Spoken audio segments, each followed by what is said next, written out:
Hi, you guys. Today we are going to process our beeswax for the first time.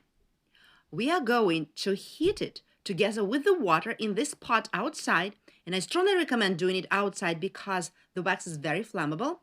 And then we're going to filter it from impurities for the first time. And then we're going to filter it once again to make it very beautiful and usable for different beauty products and candles. Look at how much wax we got. And you see, lots of it has some impurities.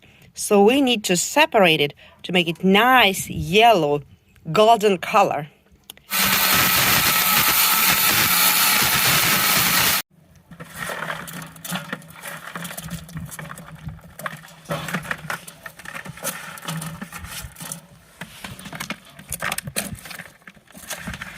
And here we are making our beeswax soup.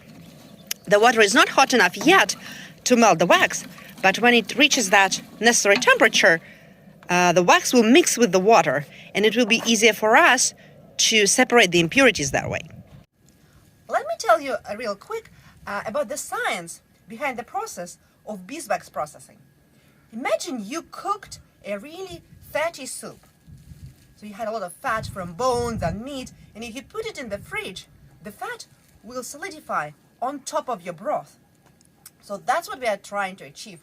We are trying to melt the wax in water, it becomes liquid, and then we'll filter it, and then it will solidify on top of the water as a single layer once it cools down. And of course, our bees already found our wax processing site, and they came here to eat some honey.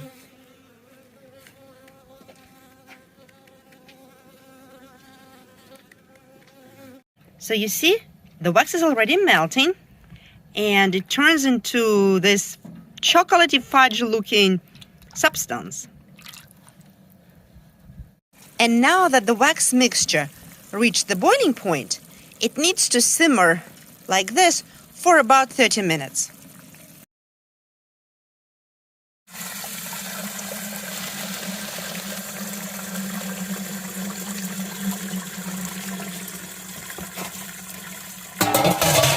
So all the messy stuff will stay in the filter, and water with wax will filter into the pot.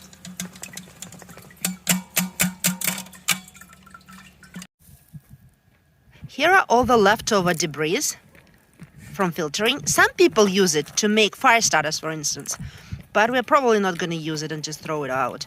But anyway, you can make the whole wax filtering process as a no-waste process if you have time to make things like fire starters. Wow, look at this beauty. 2 hours after we finished the process of first filtering. So now it's 12 hours approximately past our experiment yesterday evening, and now the wax is ready for the second filtration. You see, on this side it's bright yellow, but if you look on the other side, we still have impurities. So that's why we need to filter it the second time, and that's what we're going to do today. We broke the wax into small pieces to facilitate the melting. And since we didn't have much wax, we're just using a tin can to melt it. But if you have more, you'll probably have to use a pot. But please remember that wax is very hard to clean, so if you use a pot, that will be the pot dedicated to wax. So don't take anything nice from your kitchen to do this. And then we'll have to melt it in a water bath.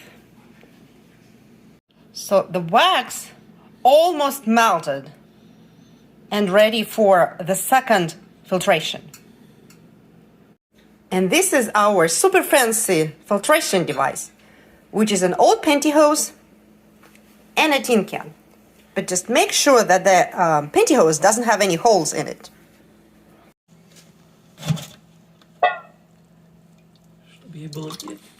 And here is the wax that was filtered second time. Do you see how quickly it sets? I'm not even speeding up the video. It is turning into solid right in front of your eyes.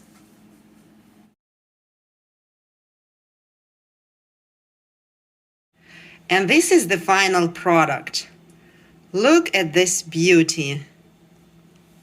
It's really worth as much as gold, I think, because from that huge bucket of wax, that's all we got. Look at the thickness of it. It's about a finger, yeah. And about 10 inches in diameter, I would say. We'll think what to do with it. Maybe we'll do some candles, maybe some hand soaps. We'll let you know.